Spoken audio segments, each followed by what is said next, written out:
The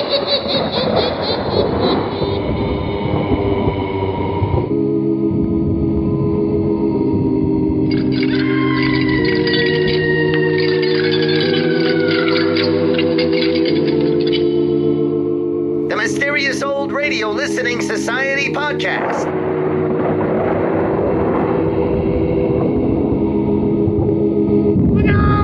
Welcome to the Mysterious Old Radio Listening Society, a podcast dedicated to suspense, crime, and horror stories from the golden age of radio. I'm Eric. I'm Tim. And I'm Joshua. We love mysterious old-time radio stories, but do they stand the test of time? That's what we're here to find out. Once again, we have selected an episode from our listener library.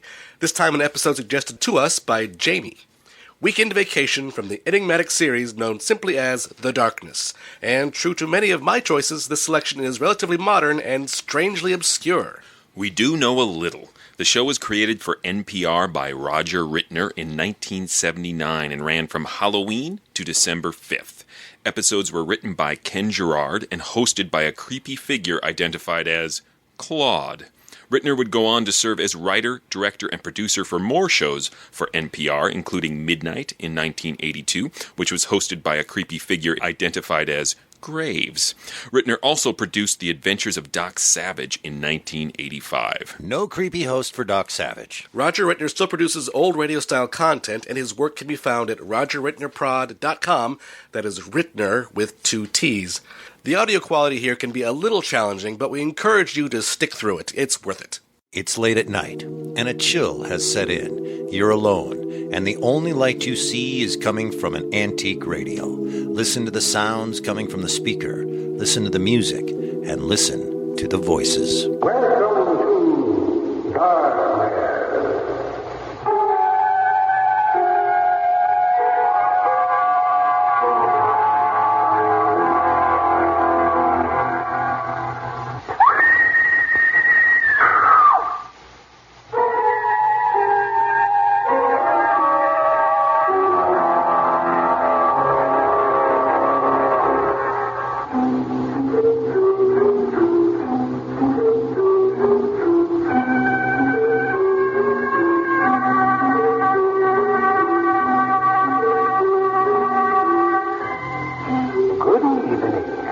I'm your host, Claude. Remember me? Oh, that's right. You don't. But I know you. How? Oh, I've been watching you.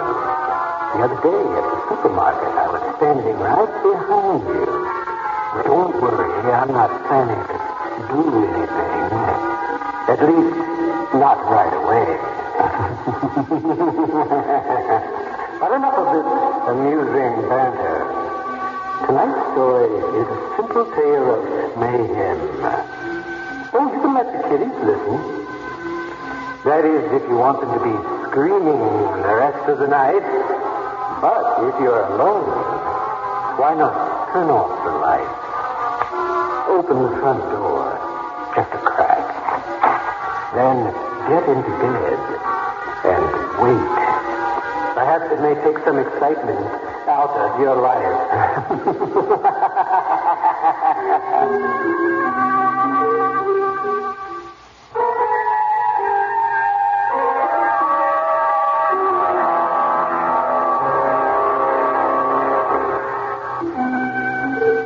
And let's get to our story. It's called Weekend Vacation. I hope you live to enjoy it. This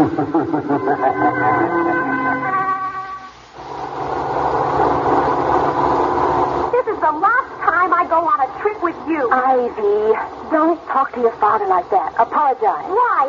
What was wrong with that hotel? We could have done everything there. Everything. I even selected a boy. Oh, what's the use? Paris. We did leave rather abruptly, Bruce. I'm sorry, ladies, but it wasn't our sort of place. Really? Well, it seemed all right. And Ivy's young man was nice. Just her type. A lot of good that does me now. Liz, there was something about it. It made me uneasy. I thought this weekend was going to be fun. I could have picked out 3, maybe 4 boys. Next weekend is all yours. You choose the hotel. The works, I promise. Sure, I've heard that before. Don't we always have fun? I guess so. Then what's the matter? I'd like to make the plans. I'm not a child anymore. He's right, Bruce. 16 is quite grown up. Grandma told me that Mom was choosing her own vacations when she was 15. Only as a special treat. Why do we have to take another back road? Because I'm looking for someplace a little more our style. A cozy little inn or a rustic motel. Without anybody my age. Oh, no.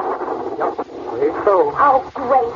What a fun vacation. We'd better get back on the main highway.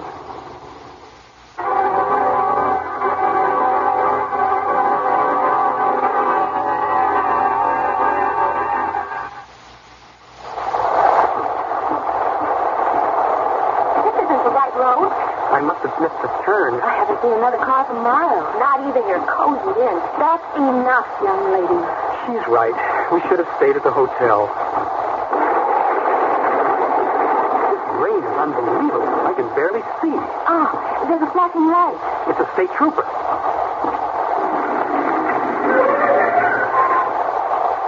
Officer, which way to Route 7? You can't get through. The bridge is washed away. You'll have to turn around. Can't we stay here with you till it lets up? Better not. Too dangerous. What do you suggest? There's a motel with cabins 2 miles back. You can stay there till the storm lets up. All right. You can't miss it. 5 Oaks Lodge on the right, just past the cemetery. Better get going.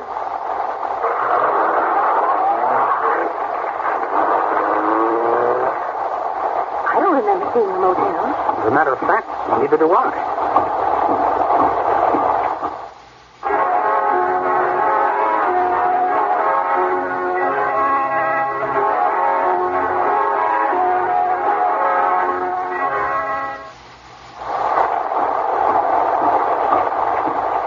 There it is. It looks creepy. I don't like it here. Any place is better than the car. Daddy, let's go. No, we're staying here until the storm lets up. I don't know, Liz. It's pretty run down. What was that? Where? I saw somebody running from that cabin. Who'd be running around in this rain? I'll try the office. Oh, don't go. Ivy, please. It's getting worse. I hope that trooper's all right. We should have stayed with him. I'd rather be here. At least we'll have a dry cabin and a bed. Mom, I'm getting bad vibes about this place. Oh, it's just your imagination. It isn't. Mom, let's go. No, it's too dangerous. I don't want to stay here. The office was locked. I think, well, why don't we go on? Maybe we can find someplace else. Good. This place scares me. Control yourself. This is no time for an argument.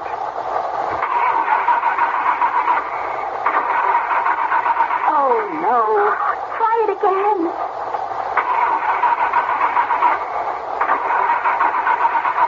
No use. Something's shorted out. Now we have to stay. A light went on in the office. Come on, let's make a run for it.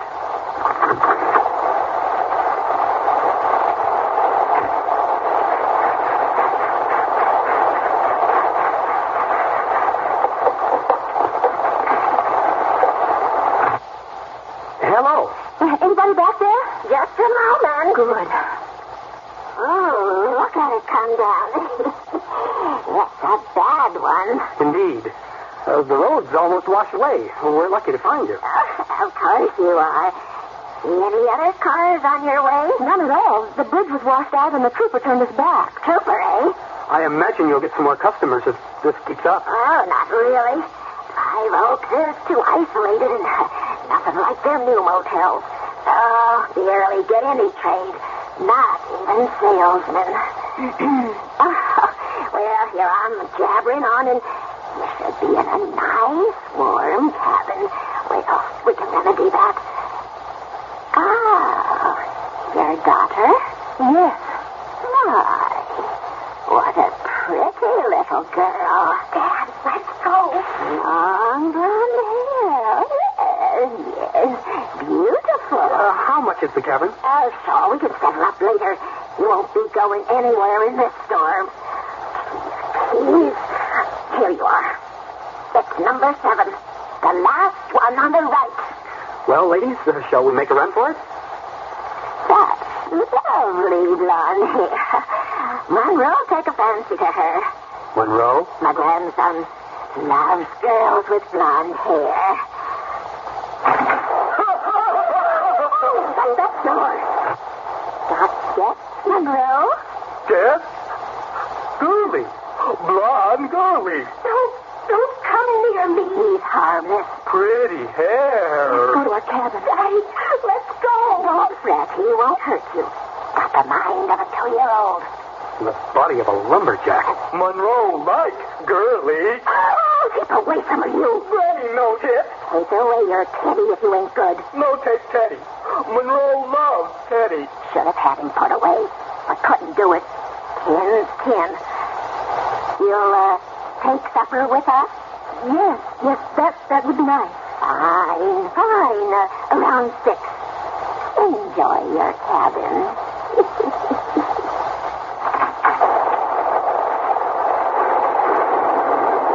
There it is.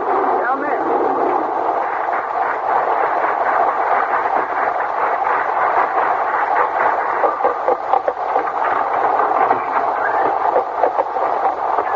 That thing, it wanted to touch me. Don't carry on. He's harmless.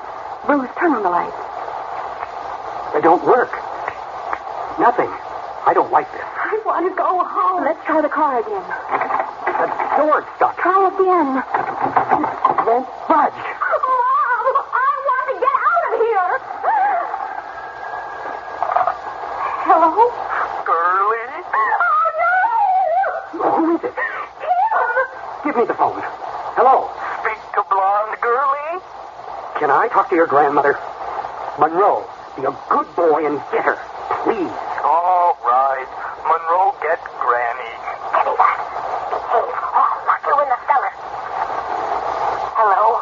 Look, I don't know what's going on here, but the door is jammed and we want to leave. Oh, I'm sorry to hear that.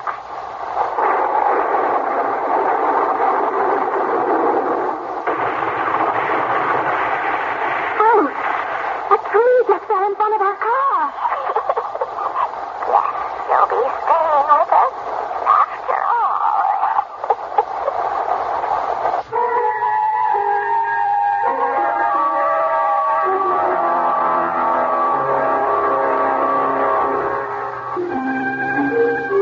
Well, quite a vacation, huh? That's not exactly what the family had in mind. Looks like they're in for an interesting weekend. Don't go away. The fun's just beginning. Or is it ending?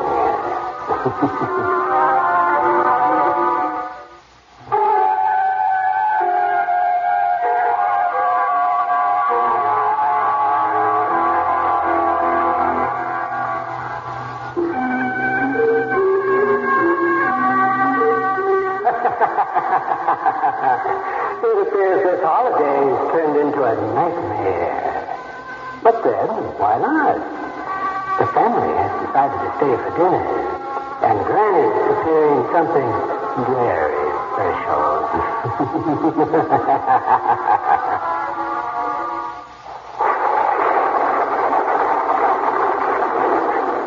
Another biscuit, mister.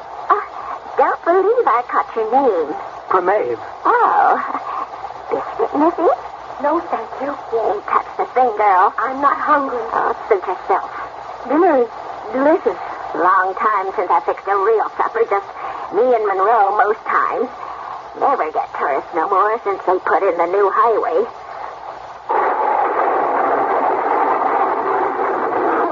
No right noise. Hush up.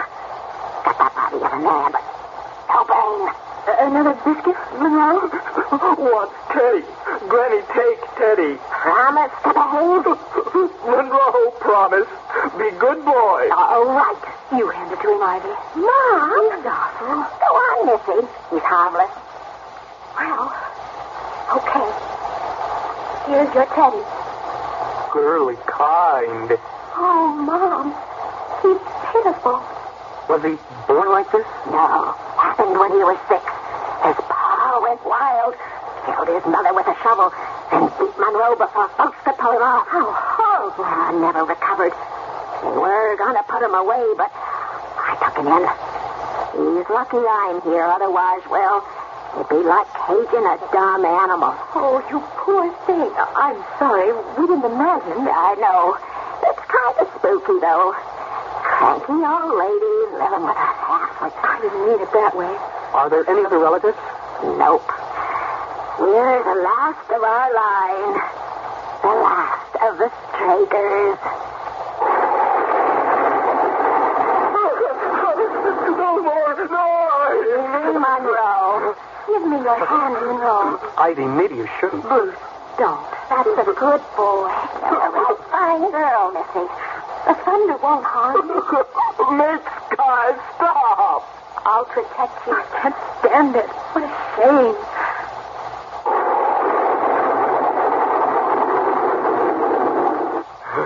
Monroe, let go of my arm.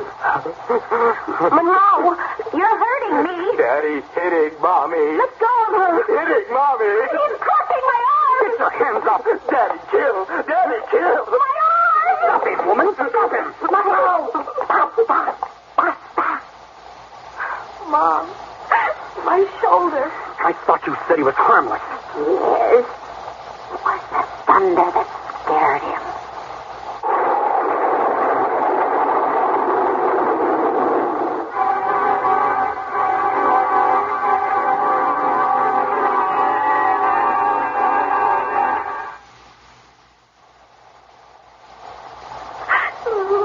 Lie down, honey. I'll massage your shoulder. Just let me rest. No, we can't stay. Daddy, I'm drained. We've got to go. Bruce, let her relax. Liz, you don't understand. What the old woman told him. Basta. It's Italian for stop. So? And their name? Strager? Strega. Means witch. We've got to leave. I can't go. I'm too tired. Ivy, please. We shouldn't be... Oh, Bruce, she's too weak. And I'm exhausted. This whole day has sapped my energy. Can't we nap for a while? All right. Maybe I'm imagining the whole thing. Get some rest. We'll sleep in shifts.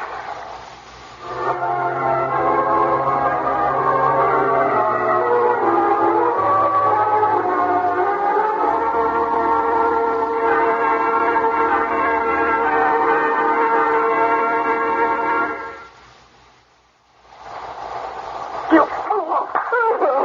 Look what you did.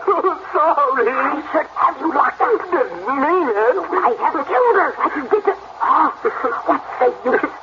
You'll get no story tonight. Oh, please, sorry. No, you've got to learn. Granny, read. Please read. No, go to the cellar. No cellar. No dark. I command you. Go. Afraid. Don't want to be with crawly things. Oh, right.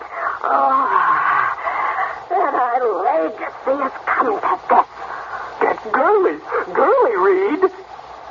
Girlie? Of course. The girl. She's perfect. Get your book. Granny will get the girlie. Girly come. Girly come. Yes, girlie will come. Maybe our line is not extinct yet.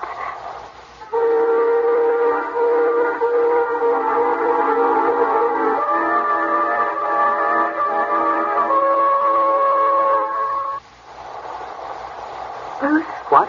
I'll stay up. Get some rest. What time is it? Almost 1. Do you feel better? Not really. You're cold. I'm drained. We should have stayed at that hotel. It would have been better for all of us. Bruce, is she really a witch? I don't know. I think so. Well, what about him? Well, maybe Ivy can handle it. But she's just a child. Liz, our baby's growing up. She has to try.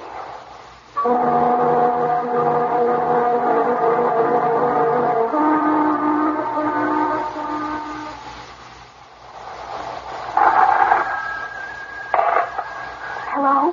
Missy, you all right? Yes, I'm fine. I was worried. My shoulder's a little stiff. I punished the boy real good. Well, it wasn't his fault. Next to mind. He's got to learn his manners. I want him to apologize. All right. Monroe, sorry. Granny punished. No read story. Go to the cellar. No, don't. He didn't mean it. He was just hurt. I know, but he hurt you. Let me read to him. No, please. I want to. I'm coming there now. He's coming, Sonny. It was so easy. Girlie come? Yes, Girlie reads book. And maybe more. Happy, get book. Yes. Hello? Oh, we're in the kitchen. Happy. I came as soon as I could. What a sweet child. Let me make you some tea. I'd love that. You behave yourself, mister. Monroe, be nice. Be very nice. That was just a mistake, wasn't it? Wonderful. You're the granddaughter I've always dreamt of. I'll be right back. Girlie read? Of course. Book. Read favorite story. Yes, I will. Sit next to me. That's a good boy. Would you like to touch my hair? Yes. Touch. Hair. Soft hair. That's it. You can stroke it. Go on. Long hair. Soft. Sit closer. No, closer. Which story would you like to hear? Piggies. Read about little piggies. Yes, of course. Once upon a time, there were 3 little piggies.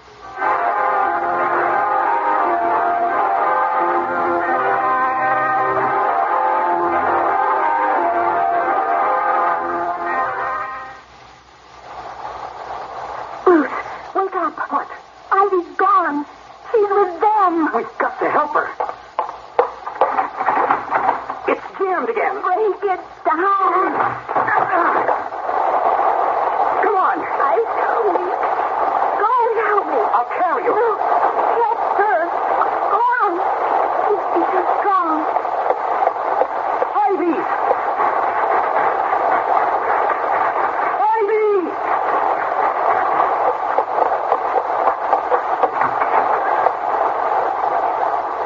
Daddy, I've taken Monroe.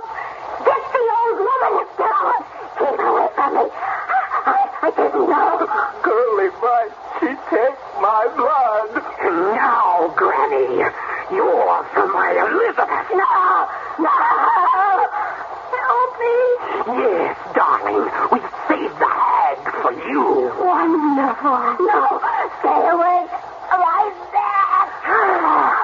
His blood. Oh, it's so warm and sweet. Yes, drink, my baby, drink. Renew yourself. He's your type of young man.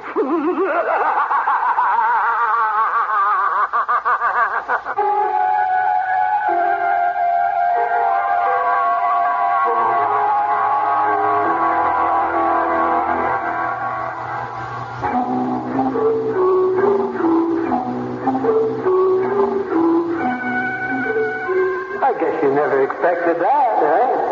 Well, neither did Granny. But that's what you get for not being suspicious.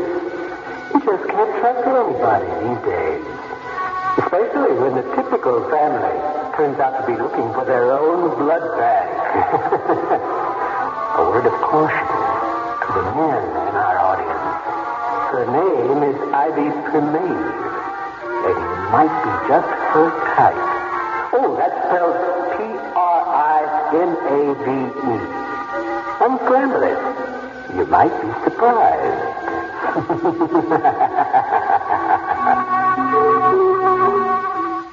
Next on Darkness. We can't let him stay in that house another week. He needs care. We're talking about putting that away. You make me sound like an ogre. He's lived in that house over 30 years. They lived there. You and I grew up there. Take him out of it and we'd kill him. But her memories are killing him. You think I want to hurt him? No, of course not. But maybe we can figure out another solution. There isn't. A sanitarium is the only answer. Damn it, no. Rod, you know what we have to do. Give me a couple of days. If you must. But he told me this morning that he and Mom are driving up to the summer house this weekend. And we know that's impossible. Of course we do. Mom's been dead for a year.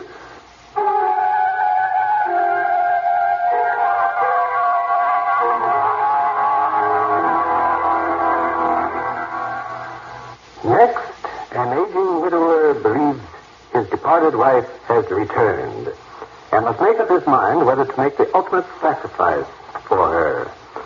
It's a darkness drama by Ken Gerard called Trust Me, Darling, I Love You. Don't miss it.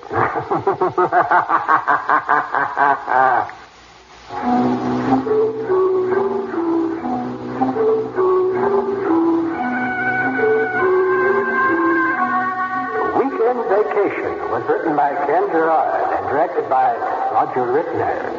Featured in the cast were Betty Caulfield, Art Dutch, Sandra Kenworthy, Wendy Allen, and Michael Immel. Also heard were William Irwin and Bob Farley. Sound patterns by David Surtees. Darkness is a Ken Gerard, Roger Rittner radio production. Now, until next time, this is your host, Claude, wishing you good night forever.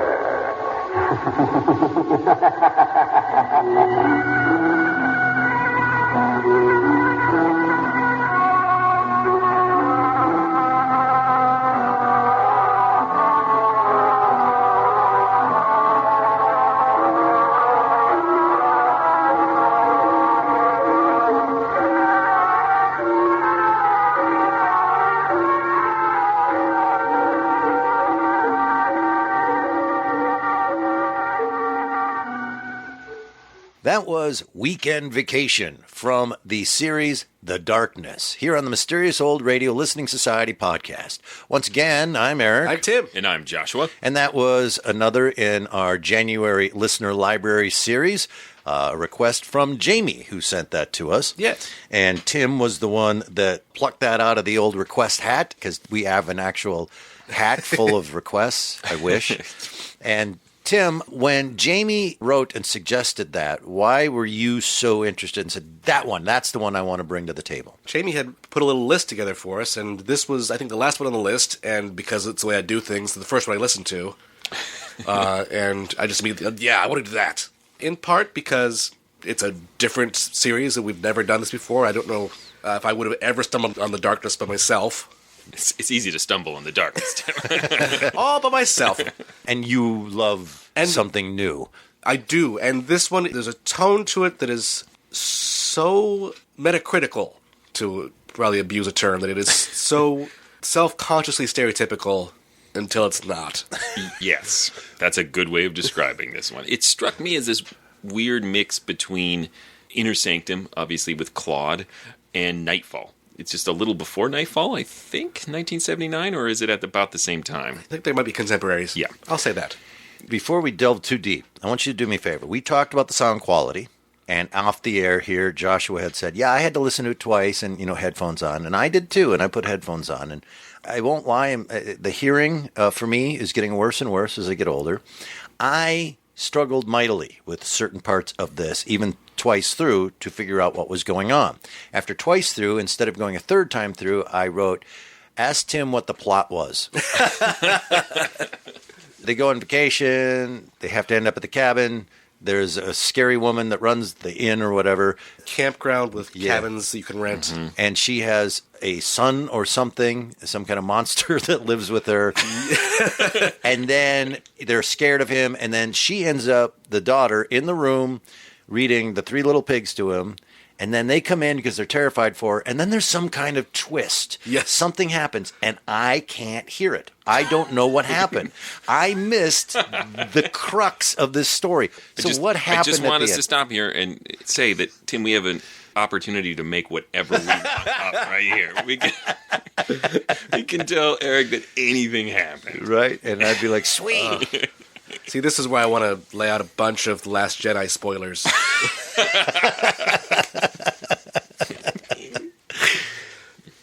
Well, so what happened? Part of what makes it hard is their voices change pretty radically at that moment. Right. And Monroe gets really ominous. It's not Monroe. It's the father who turns into He comes that in and his monster. voice gets really... They are a family of vampires. That's Eric. the crux. And they are eating Monroe and Granny. What? This might be my favorite podcast yet. Really? That's what happened? That is what happens. All I heard is a bunch of people screaming. And I did also have to stop and what just happened, and rewind a little bit and listen to it again, that just happened. So that's what happened. Monroe says, she took my blood. Okay. And Ivy says, I saved Granny for you. They saved it for their mom. Yeah. Because their mom was feeling a little down. Yep, and then they all just devour them, and that's the end. Because Monroe was her type. Type? Get it? Yeah. Blood? So this IV. family was a family of vampires. Yes. Mm-hmm. And they fed on Grandma and Monroe. Yes. Wow, that's really cool. So we now know Eric's opinion on the episode. Well, now, yeah. I think we helped. Yeah, you're right. But we really sold it. Is it make And me then feel a they- little better? It was hard to hear at the end, right? Or is my hearing really gone that bad? Because of the recording, I was really having a hard time distinguishing what was being said. It was a little hard. They picked up the pace of what they were saying. They were overlapping, and their voices changed. All that made it pretty muddy, I think. And Tim's right. You kind of have to rewind because it comes out of the blue. Now that I know that, my notes from this are hilarious. because oh, that's not a note anymore. But I was like, boy, she really is boy crazy. And then I wrote, am I right that they're on vacation so their 15-year-old can meet boys? Mm-hmm. And I was like, that seems a little creepy and weird. Now knowing the end of it, they're taking her out so she can Eat feast. boys. Yes. Yeah. And now it's awesome. I'm just having a revelation here. This is so much better than it was. I'm changing my review. When I was listening to this, I still hadn't really figured out where this series had come from yet. It was a little hard to dig up the NPR 1979 information about this. I didn't know really when this was or what the story behind the series was at this point. And up to a certain point, I thought, is this for kids? Because it's really kind of a cutesy family story, and the road is washed out. We're stuck in a campground, and then it's something not for kids at all. As soon as Monroe shows up, it's not for kids. Yeah. But you're right. And my note at the beginning of this was, this is a classic Scooby-Doo. The road's washed out. Got to stay at the scary house. And at one point, Granny even says, old woman and her simpleton son, or whatever. It's pretty creepy, right? Yeah. Yes, that is pretty creepy. Someone should do a radio show about this. Yeah, you had the scary witch innkeeper. And her voice was hard to hear with the recording because of the affectation of the character. Monroe, interestingly, was the easiest to understand. Talk really slow. Right. Yes, and Monroe like girly. he is a troubling character. On so many levels. Yes. Yeah. A grown man, mind of child. Well, they say he has the mind of a 2-year-old and the body of a lumberjack, which is just a distressing line, I find. Yes. I know people like that. I'm not going to say their names on the podcast. But then you find out his backstory, and it is brutal. Yeah, it's really awful. His dad murdered his mother with a shovel and then beat him into idiocy. Wow. I can't Granny wait to was listen like, to this I'll again. scoop him up and adopt him. He'll be perfect to attract people to my motel.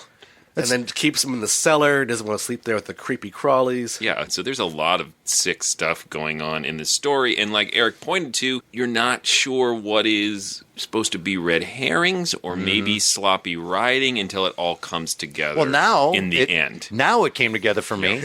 So let's take this step by step a little. First of all, the producer of this show, wow, they love reverb. If you're a fan of reverb... There's a lot of reverb in that Claude character. Too much reverb. Second, the Foley was pretty choppy at the beginning. The squeal of the car tires, and it was gone. The thunderstorms come in fast around here. It was on top of them.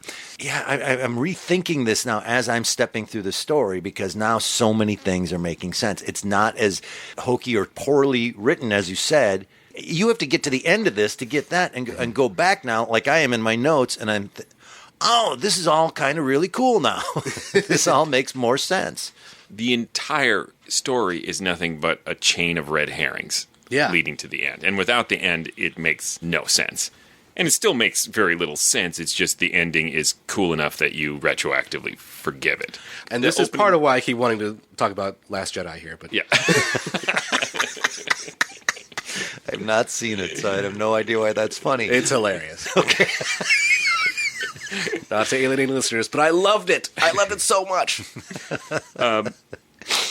I think he over-egged those opening lines with the girl and about how she'd already picked out a boy and she could have 4 or 5 of them. To me, it immediately made me think there's something weird about this family. Okay. Because it was too modern to be like a sort of cutesy 50s thing about like, I'm just picking out boys I like. It had a creepiness to it that I didn't go, oh, they're vampires.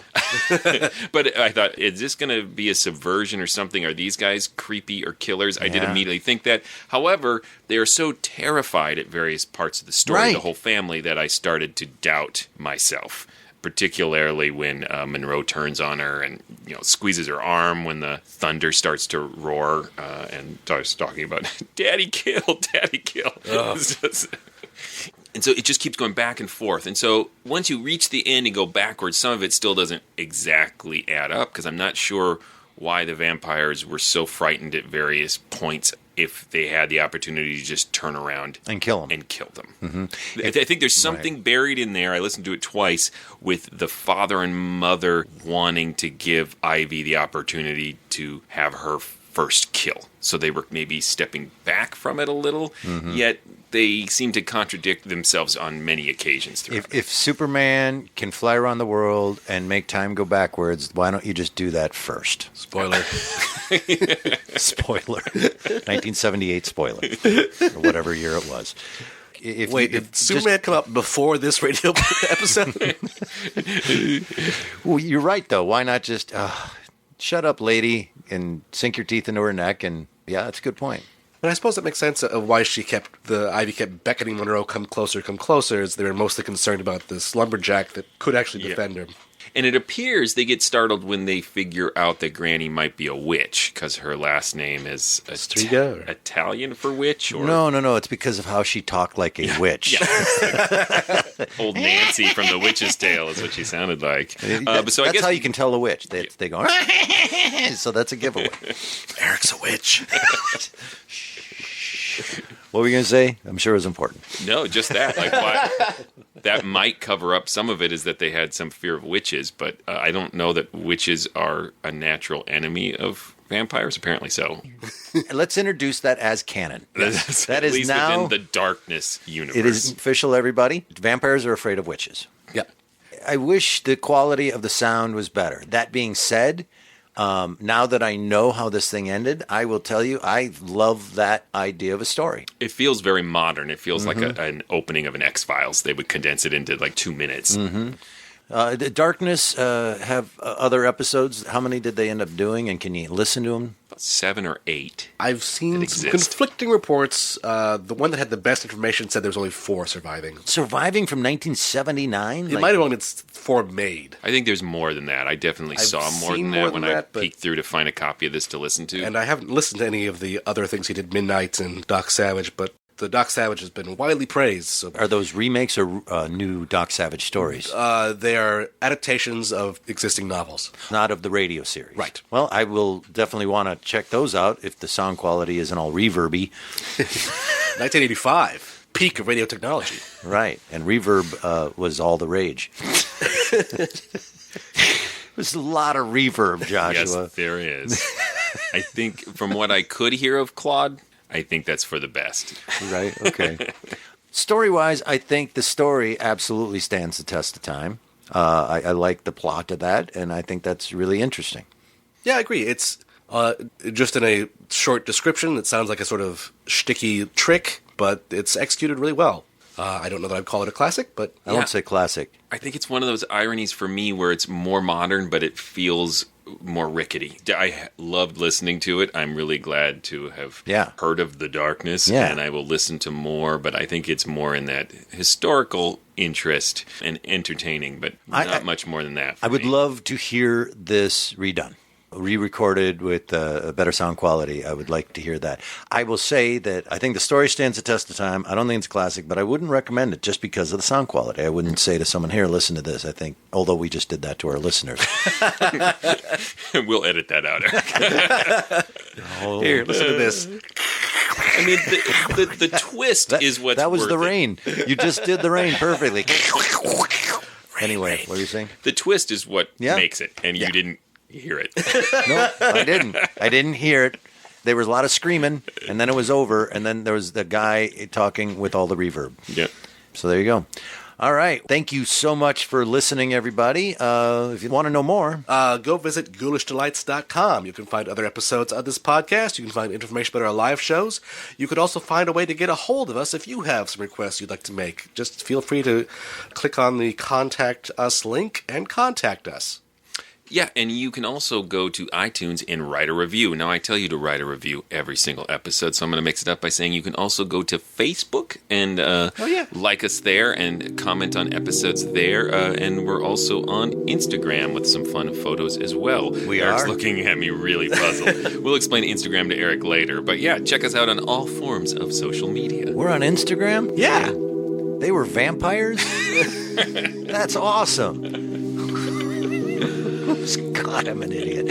Who's got the next episode? That would be me, and we wrap up our January listener library with a suggestion from Mark, and it is the yellow wallpaper from Suspense. Until then... Look out! Monroe, Mike!